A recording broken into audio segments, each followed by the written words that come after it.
Hi everyone, welcome to In and Out with London International. Today we have a very special guest, Dr.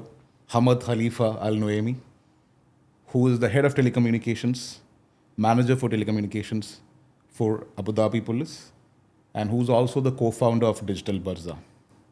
Welcome to the podcast with London International. Thank you so much, Amin. Assalamu alaikum wa rahmatullahi wa barakatuh.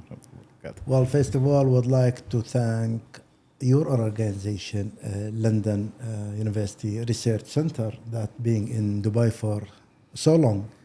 And you guys doing such an amazing job that I guess you need to highlight it more and more in terms of training and education.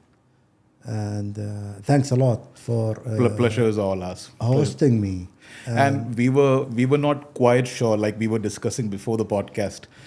While we were trying to outreach you, we saw you. We didn't meet. We saw you at the AWAR conference, which recently happened, and you were one of the key speakers for the conference. So we were talking with Maria, and we were seeing what is the possibility we can explode into the market and help people understand what is cybersecurity. So we came to an idea like we need to do a podcast. So in order to do the podcast, we were looking at people who we could bring on board. And your name was suggested by Maria, and not in our wildest dreams we thought we'll be ever be able to sit here in this specific way. Yeah, even when I got the reply from you, I was literally jumping. I was like, yes, this is what I wanted. So I was very happy. No, it's a pleasure, and as I said, sharing is caring, and this is what we really have to spread the word from the experience and the knowledgeable people that to teach the next generation and to broadcast this great education that we had and we are having. The life is a journey, and how we are living every single day with a new experience, a new life. There is always a new lesson to learn from this life. And regarding the work, there is every single moment a new challenge and a new experience that we have to go through. And in most of the speeches that I do locally or even international, it's always better to have somebody who are working from the same environment and from the same field in either cybersecurity, telecommunication, network, AI, software development, to get the people from the core itself, from the core business. True. And instead of having companies whom are trying to sell a product, whom are trying to sell a service, but who are the best person to tell you about the experience or the real environment of that product is the owner itself. Exactly. Or even we who are on the field itself. Exactly. Talking about experience, 22 years of splendid career in government sector, heading the telecommunications segment, co-founding Digital Barza. Could you just take us through some of the journey of early education? How did you start? What it has been to ride this wave along, and where do you stand at this moment? If you could just open insight to our viewers, that would be great. Well, there are some classified information. I mean, I guess it won't be on the Absolutely podcast. Yeah. But it was an exciting journey for me, and it's still very interesting. Starting from the beginning of my education in information communication technology, the idea at the beginning was to be at the Air Force as a pilot, but it seems that God Had different plans. had different plans for me. It was completely changed into an information communication technology field. But I didn't start the education until I start working. So I was working morning time, and I go to school evening from 3 till 10. For 4 years, I did my higher diploma in Alliance College, HCT, one of the IT institutions that we do have in United Arab Emirates. I did my higher diploma in computer networking. It was a great experience, and you know we always say that the best time ever it's at the universities. And Indeed. yes, before getting engaged and getting married and having kids and getting into a real working environment. But it was a wonderful combination when you are working and studying at the same time and at the same field and environment. I was working in network division for Abu Dhabi Police. At the same time, I was studying networking at the school. So it gave me a great pressure to do the best of me at work. Yeah. So whatever I was learning at school, I was taking back to work and Applying. deploy it. Yeah, you were practicing it. Yeah. Yeah. So at the end, I didn't need that 6 years of work placement or work experience because I was doing the same. I graduated from Higher College of Technology in Al-Ain in 2005. And then I thought, I don't need to stop. So I went back to complete my education. I got my bachelor degree. Within another 2 years, it was the same scenario and the same agenda. I was working at daytime. After work, I was going to school. The same topic. It was computer networking, but in an advanced way.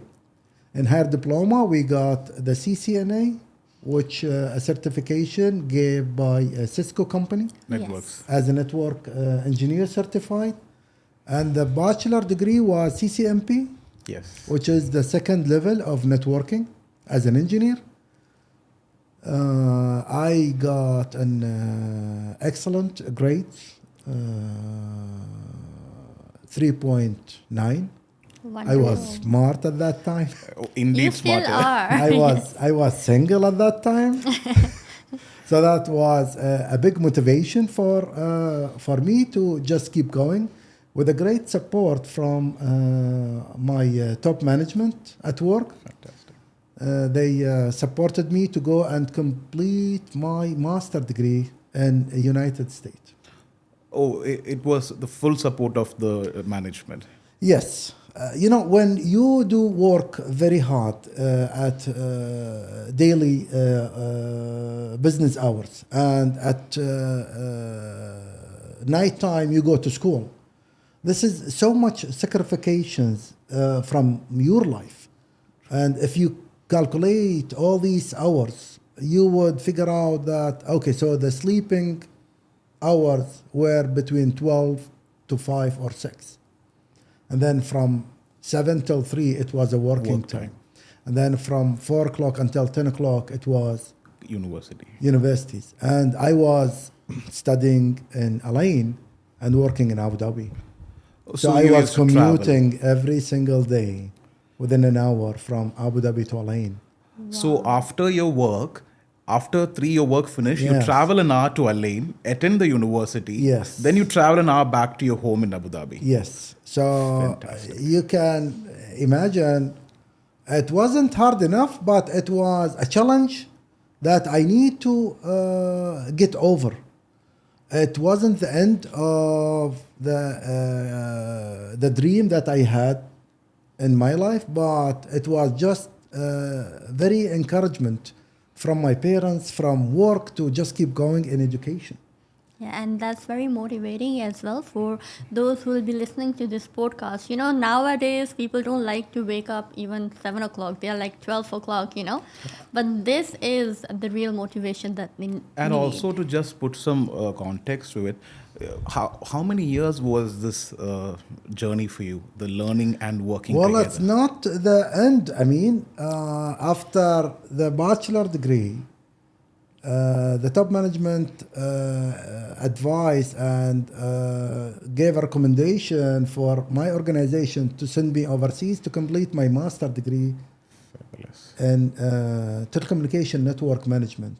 So, you know, you start from a lower level in higher education with very detailed, and then you go a little bit up into the management, and then very broad and big topic, general topic. So I went to United States. I studied in Syracuse University. That was, and still I believe it's ranked 3 in information communication technology around United States. And you know the number of universities in the United States, they are huge. Yeah. So MIT, Stanford were number 1 and 2, and the College of Information Technology in Syracuse University was ranked number 3. Within 3 years of school and work experience in Boston, I work in one of the ICT company as a consultant. Oh, in the US. Yes, it was part of the graduation program. Got it. Oh, you had to do the internship? Or? Yes. All right. We call it work placement, Correct. but Yeah, I yeah, guess work. in United States they call it internship. Correct. So it's the same meaning but different definition. Yeah. As a consultant in networking and telecommunication, I did pretty good for 5 months Great. during summertime plus extra 2 months, and then came back from the state with a great scores and grades. But unfortunately, our university was very high in standard. I got 3.4, and that wasn't included as a very good level. It was a good. But here it's very good though. No, by the way. actually, the Ministry of Higher Education, they took with the standard of my universities. But if that grade or score was from United Kingdom, that would be at least very good to excellent. Exactly, yeah. Yeah, so, and besides, you know, the English is not my first language. The culture and the environment back over there, to be as international student, it wasn't easy. To adapt myself to this new culture, a new environment at the beginning, it wasn't easy at all. And being one of the Arab and Muslim international students into this kind of school with all these Western people, it was very challenging. Yes. Indeed. But at the end, I made it in a proper and a great success. I think Wow. this is one of the turning point in my life, and in especially in my academic life and educational life, that I felt very proud that I skipped all these challenges and risk that I face over there. I made it clear and came back with my degree in master. You always had the intention to come back, right? Because normally one of the phenomena of US is a magnet. You know, a lot of people feel that, and a lot of people say that. You always feel like when you are in the US, you feel fascinated towards that country. Did any of this happen during your lifetime there, or your focus was very set? Well, to be honest with you, I love to travel. And that gives me a wonderful taste when I was in the state, because I was focusing a lot into the school and all the homeworks and the assignments. But whenever there is a weekend, I was just losing all the education and go and dive deep into that culture of United States. Made a lot of friends from white people and American people. Try to learn and to engage into what does the culture look like and how their life look like. Of course, it was completely different. Yes. And the argument between me and my American friends always end to the point where, excuse me, dude, I do speak your language, but you don't speak my language. Yeah. So that was my strongest point whenever I do have an argument with my great friends that I still have in contact with. Perfect. And see a little bit more light into your co-founding of the Digital Burza, and what is it for our audience so that they can have a more understanding of it. Yes, so a digital burza is, by the definition or the meaning of digital burza, you know the digital, which is Yes. digital. Barza, it's a local name for the seating area where, in our Bedouin life, we do have this majlis, or the area where all the people and the rest of the family are sitting together and just start talking, discussion about life and what's going on. Exactly. I guess most of the culture, they do have this kind of They do have. step, and we call it barza. Okay. Yeah, and it's in a modern word we call it majlis. Exactly. That was I was about to ask. So is there a Yes. difference? It's Majlis and Barsa, because Majlis is what we don't say modern, but we do call it Majlis, where people sit and have discussions. Yes, the local word for this is barza. All right. So the digital barza, the combination of the barza and the digital, it comes into where all the IT set mind who are involved in information communication technology are sitting together and discuss and negotiate about what we are having here. So the idea came out a long time ago with my co-founder, Dr. Mohamad Khalid. He's a best co-speech, co-worker, used to be, and a best friend of mine. We decided to why we cannot have kind of a community where we can gather all these tech people, but not going into the private sectors. Let's just take the government and the federal entities to talk and share and discuss whenever we do have a challenge, whenever we do have a project, whenever we need to support each other. Because if you go, for example, as a new entity and to deploy and install a new software, a new system, at least you need to get a private sector to do it for you, or a private companies. But before that, you need a consultant. True. But at some point, we believe the consultant will get 20% of that project, but what will get out of it? Yeah. The value? Nothing except some documents between 200 and 500. It says that we recommend this, but we don't recommend this. The feedback would be go for this, but not for this. I guess we can do this if we have a close friends that whom have been using these kind of technologies. We can get a recommendation from them. We can do a benchmark from those entities and apply it into our entities, since we are all governments. So it's trusted. So it's a group of mostly locals, community who are involved in information communication technology. Most of them are experts. We do have female and male. A group of like-minded people in the same space. Yes, so it's like a set mind of tech people who are sharing knowledge and experience, and that was very helpful and supportive during the pandemic when we had the coronavirus situation, when everybody was working from home. So everybody was sharing the idea, excuse me, what was the best solution for working from online, blah, blah, blah. So that was very supportive for that community. And we do gather every single month to represent or to present whatever latest in each entities for others. And how is it very active at the moment also? Highly active? Well, we are in the initiation of making this committee as very official. Because some of us has no permissions to go public.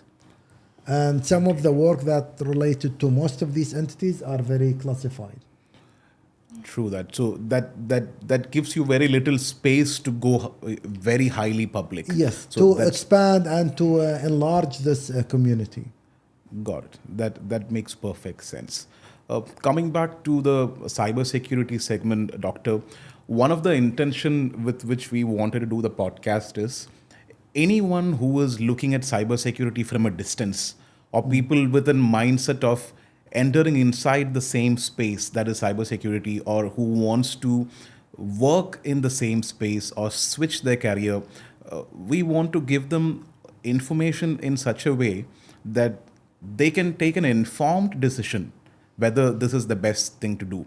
So, looking from that specific angle, I just want to start with two things. One is, if someone asks you what is cybersecurity, let's say I am coming from a non-technical background and I have no idea of it, and someone comes and says to two of our technical head people here, what is cybersecurity, and what would your answer to them be?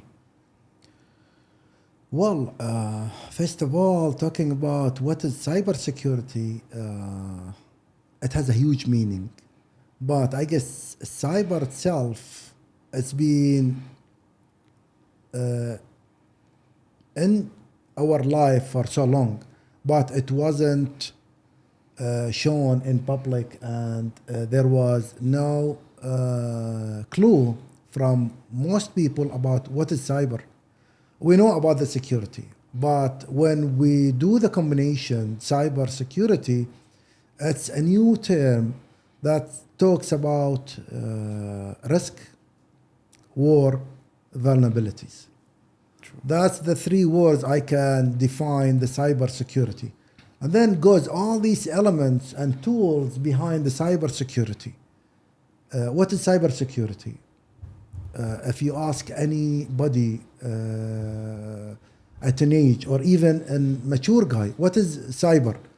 He would say, I have no idea, but it seems that everything belongs to the internet. And what is security? Oh, the security is something related to the safety. It's kind of security, it's different than safety. But since we are talking about technology, information technology, then we have to put the cyber first. Yeah. Because cybersecurity, it's about our risk. It's about the vulnerabilities that all these digital services and assets that are in risk. Yes. And the defining the new war as a cyber. I don't want to go to the typical war and what's going on around the globe, but I guess there are a lot of references and books written about cyber war and cyber security. And when you specifically talk about vulnerabilities, threats, someone coming from a tremendous background of experience in total number of years, how has the cyber threat or cyber vulnerability evolved? So if you look at the evolution landscape, when you first started your career, for example, while you were in your telecommunication college stage, what was the threats at stage and how has it evolved and what is it now? So if you could just take us through a quick landscape, how has it evolved? Well, from the beginning of the career situation that I've been working in network security, protocols, network ports is one of the first defend line that we have to take care of. Access list, firewalls, all these devices and network layers are the most important. And defending ourselves, intrusion detection system, IDS, intrusion protection, IBS, IDS, all these technologies and software and devices are talking about how to protect yourself from the vulnerabilities outside. But these days, the cyber has a different definition. Exactly. We are talking about social engineering. Let's go and talk about all these kids and teenagers who are using social media when they are receiving a text message talking about, hey, this is your friend Muhammad. I'm in a trouble and I need to get some cash to blah, blah, blah. Is it really Muhammad behind this message? For me, as a teenage who has no idea about what is the social engineering attack or what is cyber security, oh gosh, this is my friend Muhammad. I need to support him. I need to help him. Yeah. True. Well, go and send the money. This is where we are reaching into the cybersecurity and going and talking about the cyber war. All these cyber attacks has been happening. Not a single rocket has been fired from a military base. You just need a click from your PC into attack a Exactly. nuclear power plant or even an electricity power station to shut down all the electricity around this. Yes, that's true. And I would like to add one more thing in this. Like, according to my experience, I know it's very tiny compared to yours. No. But when I started, it was all about cyberbullying. You know, little things happen online. But now it's all the way up to stealing banking details, credentials, financial frauds, and even hacking into government as well, stealing the confidential information that can impact the citizens or residents. So now, because we are consumed by technology, so threats are, you know, Indeed. they are massive. So as you mentioned about the electric plant, it actually happened in, I think in Chicago it happened.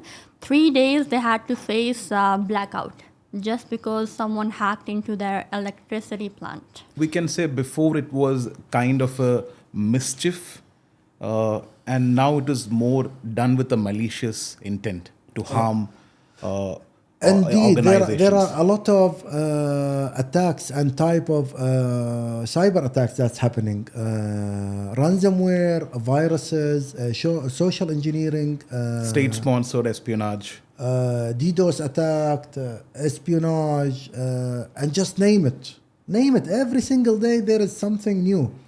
And there are some websites who are showing a real life attack map and cyber world, and you can see the amount of attacks that's happening every single moment.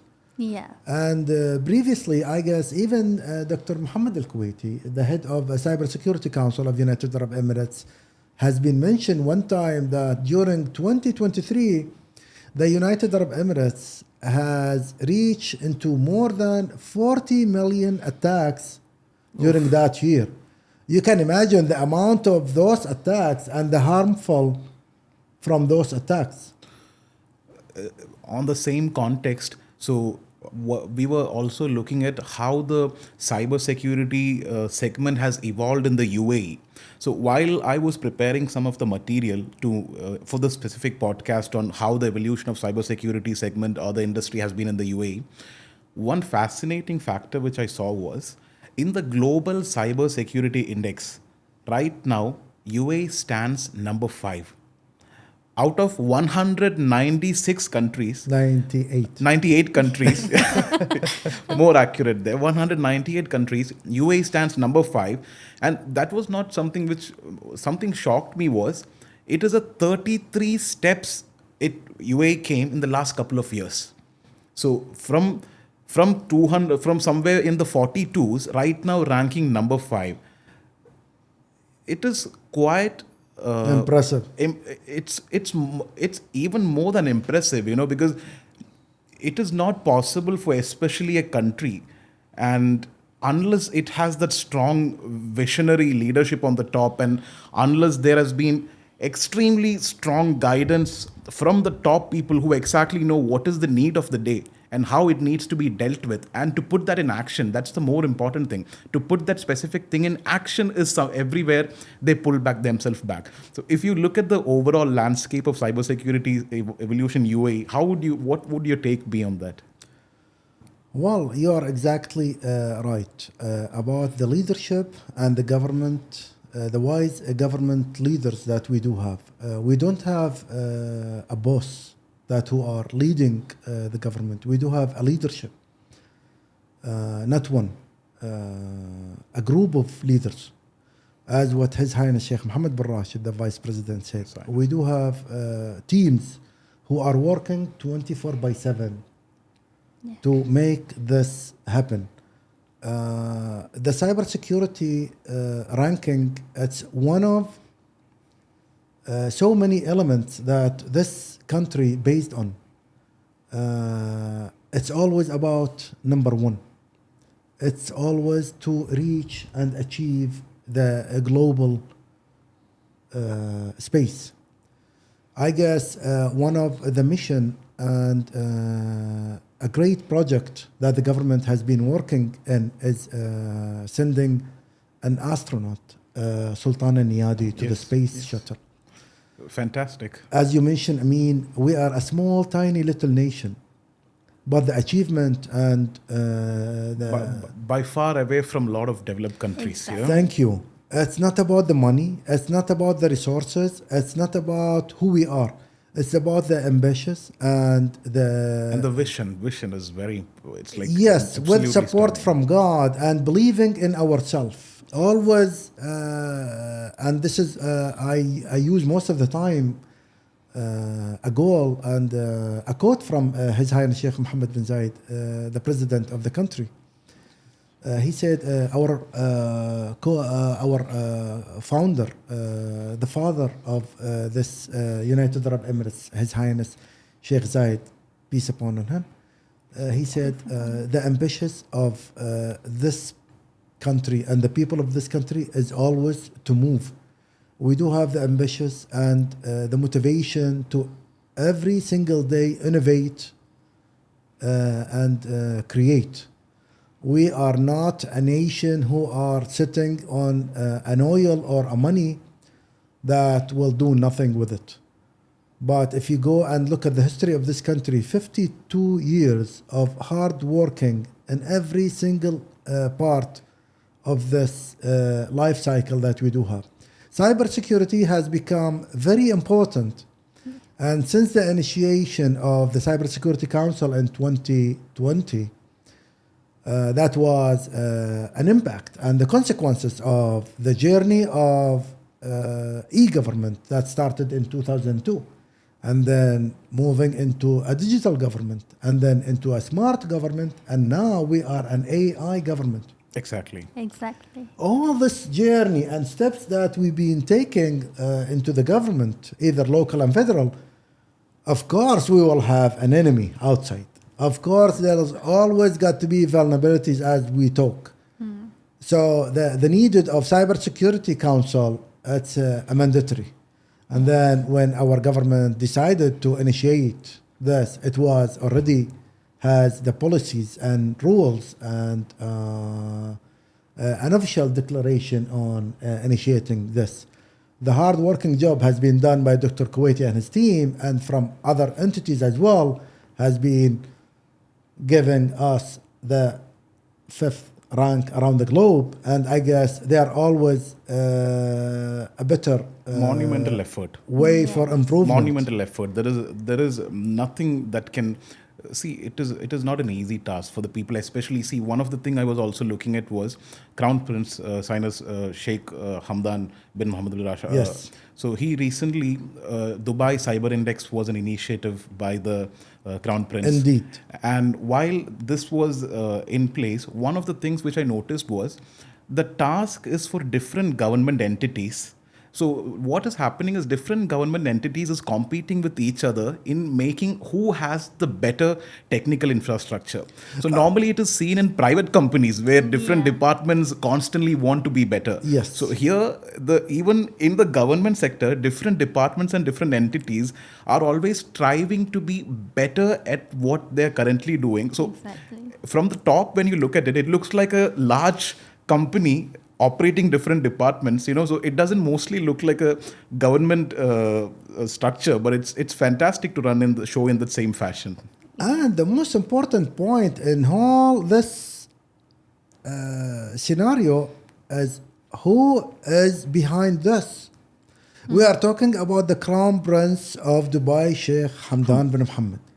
If you have the leaders of this government as very, very Strong. dedicated this issue to the public governments and local entities, then it means that this is very serious and very important. So everybody has to go through this challenge. True. Yes. So, and when you look at it from a, like we discussed, the government entity. So, for example, let's say government and the private sector. So, how does the cybersecurity strategy, so for example, let's say, differ from a private sector company or a government entity? Is there different challenges they face, or is there a different strategies they put in place? What is the, because you are coming predominantly from a government sector who has a high exposure to private sector also, you have a huge idea of how it works. Is the challenges different in both sectors, or is it the same in both sector? I will rephrase your questions. I mean, I guess there is no challenging as much as one of the main pillars that belongs to the Cybersecurity Council, Correct. which is, I guess, number 4 or number 5. It's the cooperation between the government sectors and the private sectors. The challenge will be how to support each other and how to cooperate with each other. Exactly. But there is no competitions between the private and the public sectors. And going back also to our leadership, when they are saying the private sectors cannot go by itself, Exactly. as well as the government sector cannot go by itself. And I believe that we are reaching the level where we see most of the government entities are way ahead than private sectors. Yes. And In this is most- what in most makes places. it not challenging, but very competitive for the private sectors to come over with latest and best solutions and technology. Yeah. And that we can see from latest reports on the number of startup companies. I guess if you attend last GITEX, Humongous. the North Star Humongous. initiative that's happening in Marina Bay, Yeah. 5,000, I believe it's 5,000 startup companies and information communication technology, It was huge this time. AI, cybersecurity, Yeah. It's huge. and just you name it. It's just people have so much trust in the nation. People from different parts of the world coming up with every sort of technology they have developed, and they know for a fact the place where everything is implemented first, everything is being adapted first, and the best is being always welcome first is this nation's. That's the number one thing. And mostly when it comes to the private sectors in other parts of the world, private sector are the people who come up with latest technology, new innovation, then the government adapts to it. But when you look at UAE, government is always in forefront when it comes to latest technology Yes. development and adaptation, because even before the private sector is into it, government is at least five steps ahead of this segment. Yeah. So is this a phenomena only in UAE, or is it a phenomena globally? I don't think it's happening globally, but it's the partnership and the feeling of responsibilities. I guess His Highness Sheikh Mohammed bin Zayed during COVID-19, he gave a speech. It was live on TV. Yep. He said the food and the medicine is a red line. Everybody is responsible. Locals, citizen, you are with us. I guess within 2 days, there was those civil defense and ambulance for sanitizing the public places. They were singing the national anthem. Yep. You don't have to. It was there. You in the don't video. have to. You are foreigners. You are welcome to live here. But where does that feeling comes from? Yeah. It comes from the heart, the core of the Thank heart. you. So when we are talking about the partnership, the government, the private sectors are feeling so much honored, so much And belonging, welcomed. and so much belonging to this country. Talking about ranking number 5 in cybersecurity from a law enforcement perspective, Abu Dhabi, Dubai, and even Ajman lately has been announced are one of the top safest city around the globe. MashaAllah. MashaAllah. Yes, definitely. Online and offline. Well, talking about safety, everybody needs safety. Yes. I don't need to have 100,000 salaries in such a city that I don't feel safe. A few days ago, sorry, I mean, I know you need to interrupt me, but a few days ago, I read an Take your own article about the crimes that's happening in London. Yes. Oh, Unsolved crime. It was above 4 million cases. it's Yes. out of the roof. And you are talking Exactly. about London. Yeah. World's most developed city. Thank you. Yes, and actually, I'm from London. Oh, sorry, So- no, Maria. If you could shed some No. light on about the But it is differences. true. Nowadays, even my family is there at the moment, and they keep sharing all the crimes and hate crimes, especially against Muslims. You know, it's worldwide as well, except for Muslim countries, obviously. And situation is getting worse. But in Dubai, I left everything literally back in the UK. I left my house and my family, and I feel like Dubai is the most safest place, not just offline but online as well. And it's very welcoming as well. Thank you. Thank you so And, much. It is it is not just the feeling of one person or a small group of people. It is the feeling of the majority of the world. So Yeah. when they take that flight to UAE, they land in Abu Dhabi, they land in Dubai, they get that sense of security. They get that sense of security they feel nowhere else around the globe. So this is one of the things which is globally talked about. What we are doing is we are just adding to those points. It's globally talked about. If you look at most of the influencers, everybody speak about it day in and day out. And coming back to what our topic was, and in terms of the cyber security, let's say the specific one, what do you think are the major threats? So, for example, let's ask from a private sector perspective or a small and medium-sized enterprise perspective. So, there are a lot of small companies in UAE. So, for example, car rental companies, business setup companies, maid service companies, pest control services. Are these kind of companies also exposed to attacks, or these companies, or is there a scale at which you are being attacked? So what is the range of cybersecurity? What is the range of threat which we can draw a circle around? So is it for SMEs, medium sector, private entities, large cap companies? How does it flow through? You cannot be vulnerable if you are not online. And I believe with all these great digital transformation journey it's happening in United Arab Emirates in general, everybody wants to be online. Yes. And if you are going online, there is no way back. You are 100% vulnerable to all these attacks. Yes. But to be smart enough and to protect yourself, you need to invest. If you are small, medium, large, you need to invest in security, physical security, information security, cyber security, and just name it. But the most important element in this fraction is the human. Very true. Yeah. If you cannot secure the human, then you are at risk. Yeah. Social engineering. Yes, even from inside, as one of the article was talking about, most of the attacks or most of the cyber attacks that's happening from inside, not from outside entities. Small and medium businesses.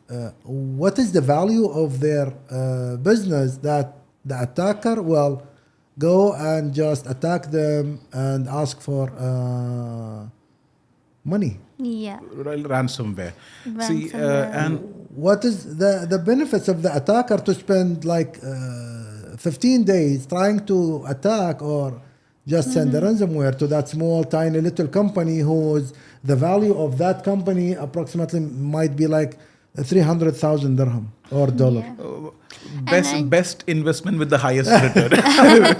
Yeah. What's your take on securing small and medium sized enterprises? You know, most of the small size organization, they don't really pay attention to security, but they are actually one of the most hackers would target them at most because again there is no enough security, not enough security controls like technical, physical, or administrative. And as doctor said, it's more about inside. So we also have insider threats. Like for example, people actually, I'm sorry to say, but most people work for just money, right? So when they are getting No, money you're right. from a That's true. different company, like for example, if there's an employee and a rival company offers them a huge amount of money, they are going to sell the data of their own company where they're working to that company. And it's happening. Yes, It's it is- happening. it And is the happening. famous story, it's Edward Snowden. Yeah, the biggest example. Yeah. This is the famous, but we are very glad and very proud that we do have so many services that provided by a service provider in the country and a security company that give you packages in cybersecurity, True. information security, because everybody's responsible. Everybody, yes, Maria, everybody's working for money, but at the same Exactly. time, they just need to help and support. Not everybody,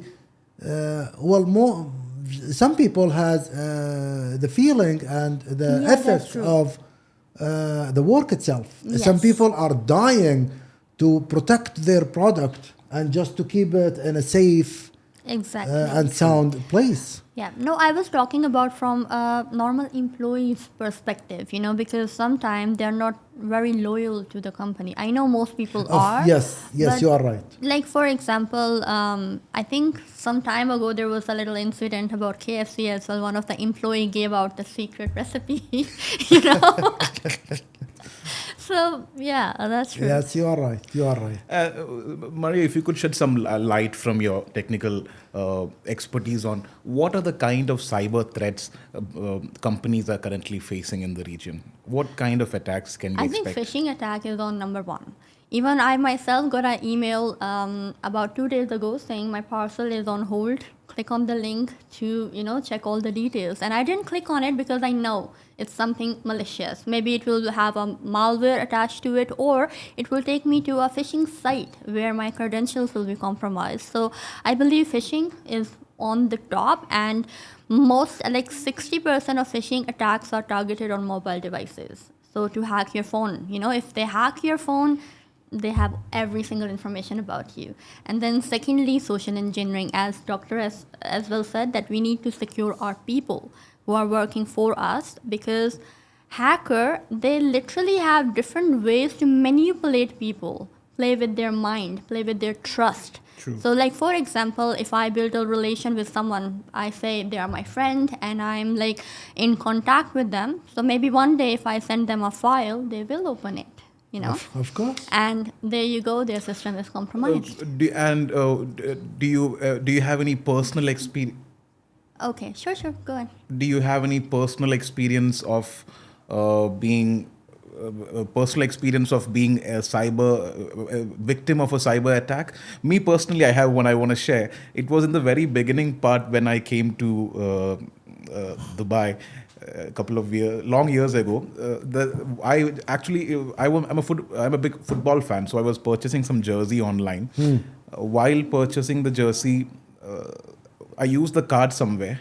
Then I started ting, ting, ting. Suddenly, I started to see transaction. But the lucky part was at that time, I was in that point of my career. I didn't have more than 500 dirhams in my bank account. So I didn't lose anything much because he was trying to extract 1,000, Do more 1,500 transactions. Yeah. So when I saw the second transaction, I just slowly pulled the plug, called the customer care, and I was saved. But I'm thinking about the people who have. I think there are a lot of incidents who has been exposed to these guys. So do you have any personal experiences on this front?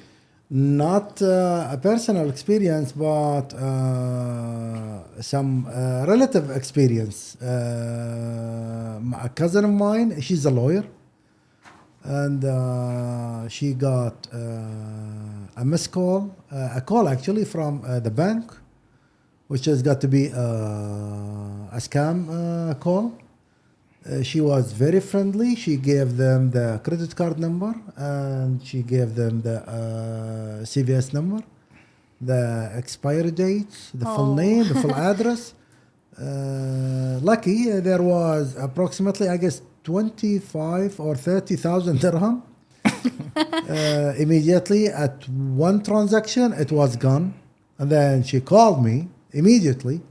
She said, I didn't do this transaction, but the bank called me to ask for verification and to update. I said, well, good luck. You need to just go and call the bank and cancel all these Transactions. stuff. And if you are lucky, the money will get back within 15 or 30 days. Yeah. That was one of the scary relative experience. But personally, I don't think so. I'm very careful. Being in the same space, do you have any personal experience? Yes, I have. You do have. And actually, it was through social engineering. I was talking to a friend of mine, actually. I wouldn't call them a friend anymore. But Friend turned traitor. yes. And exactly the example which I gave earlier, she sent me a file. And I trust her, I just opened the She's file. a friend. Ex-friend. No, but nothing wrong, because when someone sends, you'll open if it's a close friend or something. Yeah, and it was when I was in university. So she sent me a file, I opened it. It was like a malware, ransomware actually. So all my files were encrypted and there was a note saying I need to pay $500 to get the key. Obviously, luckily, I had a backup, so I just rebooted my operating system and I initiated the backup. But it happens, like to most of the people who don't have sufficient knowledge about cybersecurity, they tend to open such emails. And like, for example, if you get an This email... is the human nature, Maria. Yes. This is the human nature. If your friend send the same image or the same email to the rest of the friend list, everybody would open it. Even I would yes. open it, because it is coming from a trusted source. That's the Exactly. most important thing. So when something comes from a trusted source, All right, I'll our send you the email trust for the tomorrow person. then. I don't trust you. Now I think I'll start to think twice before I open an email from Maria. See, now mostly people go for a proactive approach. So before it was a reactive approach. When something happens, then they used to take an action against it. Now people are more proactive. Before even it happens, people now, even for the companies, they have multiple AI-based threat detection systems, which can detect multiple threats kind of system, and so on and so forth, where it makes the life of the person who's responsible, if he's an entrepreneur himself, easy, and the company more easier. Where do you see the impact of AI, machine learning in the cybersecurity space? Well, AI as a technology, you know that we do have a minister of AI and long distance work that has been initiated recently. So from bringing the AI into as a minister, that gives it a huge and an important impact in our life, and especially in the government services. Since all these services has been online. Cognitive AI and AI itself has been there for so long. True. But again, there was no exact focus and motivation to use this technology in a proper way. So, see, it is told about the predictive capability. So there are multiple models which can predict what the attack is going to be before the attack even happens. So how they say they do it is they train this model based on multiple previous attacks that has been happening, and they use different machine learning algorithms like support vector machine learning, decision tree, and kind of stuff. Is it currently in place? Is it effective, or is this the way it is going to be down the line?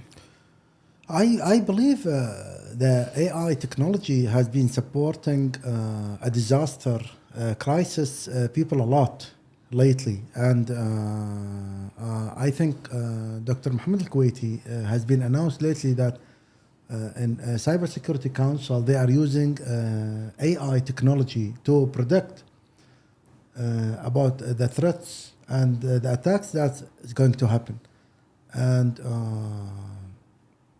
I believe the Authority of Environment and Culture in Abu Dhabi, they use AI technology in predicting about the mangrove area. I've seen that. And you know that recently we just finished the COP28 summit Yes. that's Yes. happening in Dubai. Yes.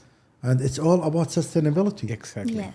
And there are a lot of talks in COP28 about AI and how does the AI going to support Yeah. sustainability for the futures of our generation. Exactly. And information technology is the major player in this sustainable. Without technology, I guess we are reaching nowhere. Exactly. In terms of food and farming, I guess smart farming, where AI technology are playing a big role to provide all this food. Yeah, that's true. The production from the expert and people are saying that within 50 years from now, we are going to be having a hunger season. True. Is it true? I don't know, but Yeah. based on AI production and the machine learning, no. That if we are using the information and the big data that we do have in a proper way and in very sensitive way, we are going to have such a great life. There won't be any poverty. There won't be any poor people Inshallah. Yes. if we are going to use it. Yeah. And I guess the government of United Arab Emirates are pushing the major governments into the using of the technologies into solar panel technology. True. We do have the sun, but why we are not using the real technology to provide all these power to the houses, the factories, Exactly. schools, hospitals? Why the rest of African are living without electricity while the sun are almost 7 to 8 months are out there? Exactly. Why we cannot provide all these? Where are the tech companies to provide all these in terms of AI? Yes. We can, we have it, but when and where to use it in a good and a proper way? Yeah, Exactly. that's what's going to make the Yeah, difference, and right? AI definitely is helping a lot of people. Like, let's talk about network security, for example. We have IDS, IPS systems, antiviruses, all the Firewalls, all firewalls, these. and all of these systems needs to be configured properly to be used properly in a network. So AI is also helping in configuration, consistent configuration. So it is reducing the workload of human, but at the same time, where AI has so many benefits, actually it's also like tables are also turned. Like hackers are also using AI to make their attempts to attack more advanced, more intelligent, more yes, and more smart dangerous. attack. Yes, you are right. Indeed, indeed. Yeah, because now we are using IoT devices like to ensure we have smart cities, smart houses, and all of those IoT devices are vulnerable. Even though if we are making sure everything is fine, but because they don't have interface, most of the devices, so that is also one vulnerability.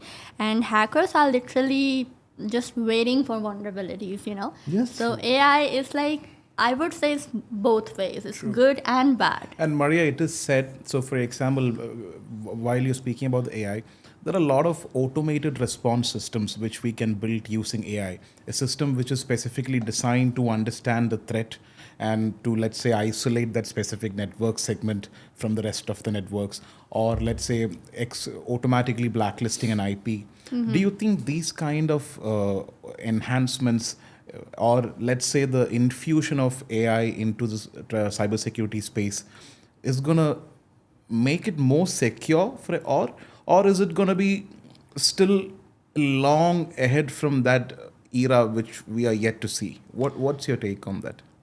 Definitely is going to make it secure. However, what is AI? It's technology, and technology needs to be secured by people, cybersecurity analyst or cybersecurity specialist.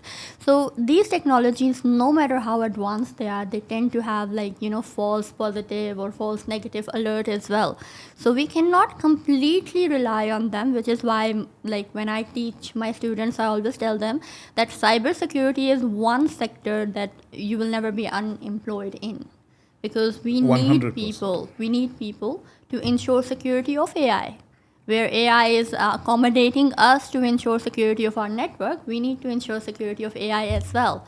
So it is going to make it easier for us, but at the same time, we need to ensure that we are not 100% relying on And AI. how about a model, let's say we are seeing, is a machine learning model which constantly learns all the kinds of attacks, and it is, and also is creating a system to prevent these kind of attacks in the future by understanding the way the attack was performed earlier. So that is building one model. Now let's say there is a reinforcement model where when a new type of attack is performed and that attack is implemented, the system again learns that new type of attack. So do you think these kind of machine learning models will make a huge difference in the industry as a whole, or it's still in its feeble stages? I personally think this has gone to a stage where most of the companies are currently implementing it. And because a lot of people come to us and ask for our trainings, do you have AI in cybersecurity? Which is not predominantly there now in most of the people, which is one of our segments. So in the space of education, let's say, where people want to be into cybersecurity, and a lot of people are taking courses from EC Council like CEH and kind of things. What would your guidance to them be? What should they do to be in this industry? I guess it's not very hard to be a hacker or to be somebody behind the screen who are really well to attack. Because as Maria said, AI, and let's go to a new ChatGPT, BART by Google, all these new platforms that supporting the regular user of the computer to create their own software, which is very unique. True. You don't have to be smart. You don't have to be a geek or genius or nerd. Plus, with the 5G technology, you got the speed and you got the software that you will build to attack. True. You are good to go. It's not a matter of when and where. It's a matter of how you are using this. Correct. But the most important thing will go to the awareness and the education and training. Exactly. As you mentioned. And I would add one point. Whoever wants to be in cybersecurity must do the hard work. And we have the best example here. And with obviously your amazing journey, it's it's very, very motivating for anyone who wants to be in this field. 100%. Yes, I agree with you on that. Good things, they take time plus effort, like hard work as well. Doctor, there are actually three kind of people who comes to us because we are in the training space. One is the aspirants, who aspires to be a cybersecurity analyst, who aspires to be a cybersecurity engineer, who have a dream, who have the dream, who wants to be there. Yeah. The second type of people who comes to us, I wrote it as transitioners. So these are the people who are currently working somewhere. So in the first category, for example, let's say if it is college student or just passed out person, in the transitional category, it is someone who's working in finance now, who's working, let's say, we took an example in a podcast studio, or someone who's working in, let's say, IT admin. IT admin is almost in the same space. Somebody working in sales. They want to transition into cybersecurity. Now the last one is enhancers, who are currently already working in IT admin or working as IT engineer. He wants to go to higher positions. So these are the three category of people. But we always see the first two category, that is the aspirants and the enhancers, and the transitioners. The difference mostly is transitioners want to transition into cybersecurity because of the potential, the market potential. Market is so, I would say, it is sucking in all the best people now because it needs the best people. So Yeah. transitioners are more focused on the potential of the market and the pay grade which it offers, whereas the aspirants are like fancy. They want to attack, they want to hack, they want to do some phishing and kind of stuff. What is your advice to aspirants who is wanting to come into this industry, transitioners who want to transition into, and the last people, enhancers who want to grow even higher in this industry? Well, I guess the education and training is very important. And regarding one of the reports which has been released by Gartner, the shortage in cybersecurity environment is almost around 500,000. Such big short. 500,000. Everybody's moving into digitization. All this digitization needs to be secure enough. Yes. There are no enough security people, especially in cyber security. And the gap is 500,000 employees. It's huge. You number. are talking about a huge market. Of course, those three type of trainee will be very humble to jump into cybersecurity. 100%. The first one, I would say, get more education, get more training about cybersecurity, and instead of using it in a bad way, use it in a good way. In a good way. And I believe the anonymous group, the hacker group, the famous hacker group, most of the time, one of their messages, it's into benefits. I remember one of their attack was into one of a German government entities, but they shut down their website. But the message was for animal rights. True. So it wasn't for a bad reason. It wasn't for like stealing information or ransomware asking for money. It was for a good reason. They want to be the voice of the people. Yes. The second level or the second trainee, I guess they should have more knowledge and experience in terms of doing this transition. True. Because if you are not living in the cyber security environment, you will not give 100% from what you are going to learn and gain in this. And for the expert ones who want to enhance their education and their knowledge in cybersecurity, it's also a must, since we are reaching most of the CEOs and CISOs need to be aware every single day about what is the latest in cyber war or cyber world technologies. There is always something new.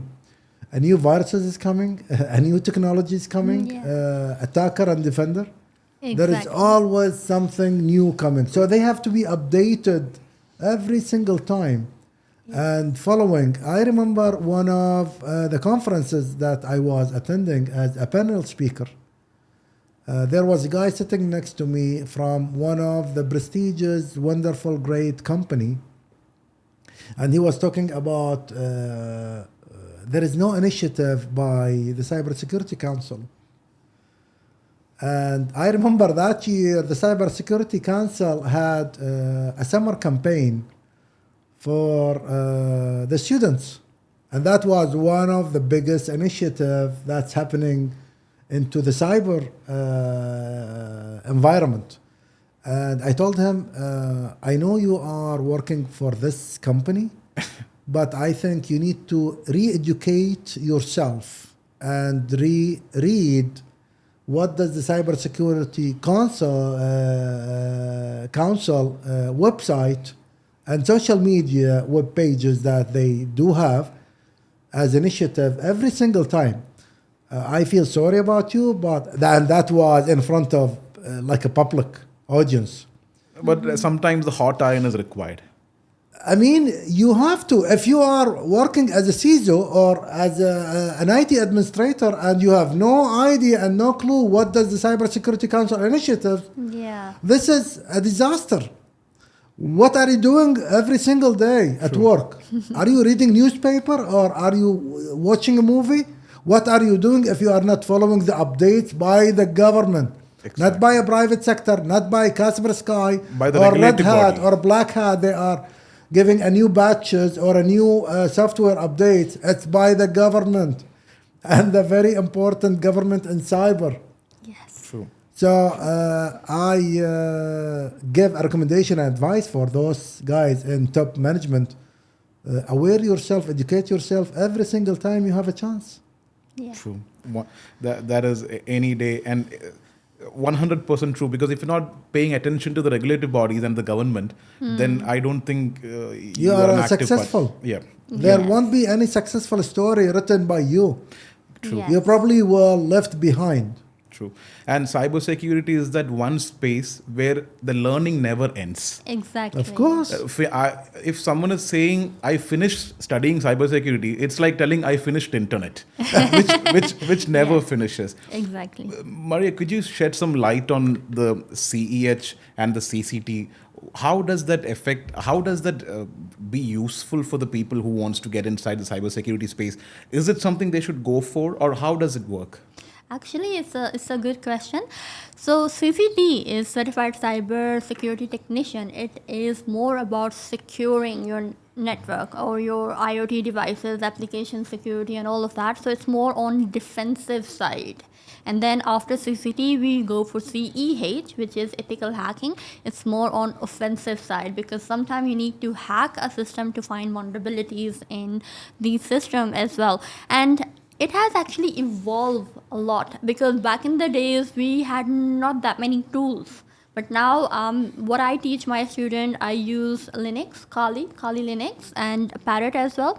So it's full of tools for hacking as well and for ensuring the security of your system. So I believe both the courses have a very big demand in market, because if you know what you are doing, if you're confident with what you are doing, and that's what I teach, by the way, I make them confident. So And you're very good at it. thank you so much. Just for our viewers, if anyone is planning to study, Maria is heading the cybersecurity division. She's a cybersecurity head. She's that one person who constantly holds 4.9 in terms of ratings, which is quite extraordinary. It just Thank needs you. to say that. Yeah, go ahead, Maria. Yes, so I believe having the knowledge is not just only good for them, but for the world. Because as Doctor said earlier, that we need to prepare the army for the digital war, for the cyber war. Because I don't know how it's going to happen, the World War III, but I believe it is going to be a digital one. So it's these courses, I know these are just a starting point for them, and learning never ends, because right now, for example, if you're using Metasploit, for example, it's one of the tools. After 1 year or 2 years, we'll have a different version, So we need to learn all the new features, all the new details, and especially hackers I believe they don't sleep. They keep finding ways to attack a system. So we need to stay up to date with them. We need to know what's in their mind. This is their goal. This is their target. Yeah. Just to reach the server or the open port or whatever available Exactly. in front of them. Yeah. So I guess, you are recommending Maria as a purple team. Since she is doing a blue and Red. red Red team, together. Yes. she is the purple one. team. Yeah, but one thing I would say to all the viewers who are watching us to get more information about cybersecurity, this is their time to get into cybersecurity, because most of the careers, software development, website development, is now being taken over by AI. Do you really think so? I do, yeah. Yeah? Yes, because see, back in the days, I actually started it's. I don't want to mention it, otherwise it will reveal my age. But I started quite some time ago actually, and back in the days we had no such threats that we have now. So that And- was 1955. I'm just teasing. No, not that old. But around 2005 or 2007, people used to make website with HTML, JavaScript, and different languages. But now you just click it, drag and drop. That's it, and it's done by AI. Or sometimes you just write what kind of website you want, and there you go. In 5 seconds, it's done for you. So most of the people are now scared that their job is going to AI is going to overtake their position. So now they are moving towards cybersecurity, and actually this is future, I believe, because I went to a store in Dubai Mall. There was no one in the store. There were just cameras and the counter where I had to just swipe my card, and I came out with my stuff. So That's because it's Dubai and UAE. In UAE you can find all this fancy innovations first. Yes, yes. That's the beauty here. It's the hub, it's the hub for technology as well. And yes, I would like to conclude by saying that cybersecurity is actually the future. And usually what happens, like with my students, they get a information technology degree, and after getting that degree, they want to go in a specific lane. Like, for example, they want to be an ethical hacker, penetration tester, or they want to be like an incident response analyst or something. So then they do the courses just to get into that path, in that specific path. So which is very important as well. So to enhance their learning in a specific field, because information technology is broad. A huge Yes. field. As we reach the twilight of the conversation, I just want to look at as in what kind of cyber threats we do foresee in the near future, and how should we protect ourselves? How should we protect our company, or how should we protect the company we work for? As a company, what steps should we take? As an individual, what steps can we take? I believe that cyber security threats and risk are always there. I won't define any type, because there are a lot of types, and who knows what will coming in the near future from this environment. But from a personal perspective, I would say awareness, educate yourself on how to protect your personal data, Yes. your yes. personal belonging, and all these things that around information communication technology. Nobody's without the internet, and nobody without social media except me. I don't use social But media. I found you on LinkedIn. That was LinkedIn. except he was saying. Except LinkedIn. The take for the government and companies perspective is spend more money. Cybersecurity field very aggressive field, and there is no mercy if you get attacked or hacked. Try to look from the positive side of your job, enhancing the and productivity of the sailing, as you very aware of it. Try to do more, educate your people, your employees, because those are the weak points in this circle. True. That is fantastic That's to add. true, And yes. anything to be added, Maria? Yeah, actually, in future, what I see, because we have AI, right? Artificial intelligence. So if we are not careful enough, we may get punished for the crime that we haven't committed. So, like, for example, there was a video I watched on LinkedIn, actually.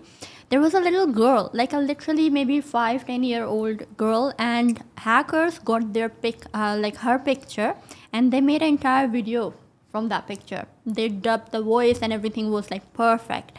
And this can happen to our future generation if they're not careful enough. People can fake their identity, commit the crime that they cannot even think about, and they will be punished for that crime. So it's a double-edged sword. AI is a double-edged sword, basically. Yes. And what about the threat for IoT? Because, everything is smart homes now. This would be the last question or what? Last question. You said that the last No, question. it's the last question because people just want to know about the smart homes. Yeah. Yeah, and the threat for homes, how should we secure our homes? Any specific, is it just the investment or is there anything safe required there?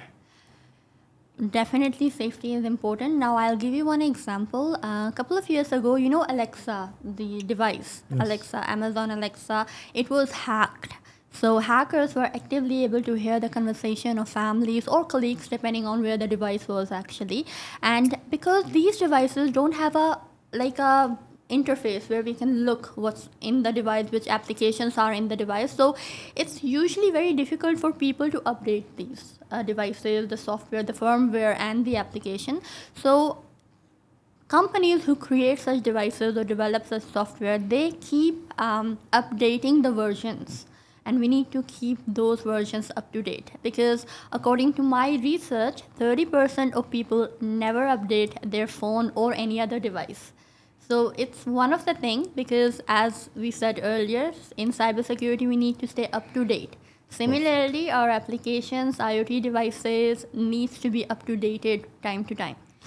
That's the exact thing. Keep yourself up to date time Yeah. to time. It was wonderful, doctor, and I have to honestly say I just lost track of time. It's almost been 2 hours since we are sitting and having a Yeah. conversation. I just don't feel it. Thank you for your generosity in sharing the insights. Thank you for your humble acceptance of our request and taking the trouble to sit with us and make sure the audience gets the crux of what the industry is all about. It is highly generous of you, and we at London International are highly thankful to that. Yes, Thank you. thank you so much. You're Thank you. welcome. You're welcome. And hopefully the audience will enjoy this session. Inshallah. And all the best for the near future. Inshallah. Thank you. Thank you so much. Thank you.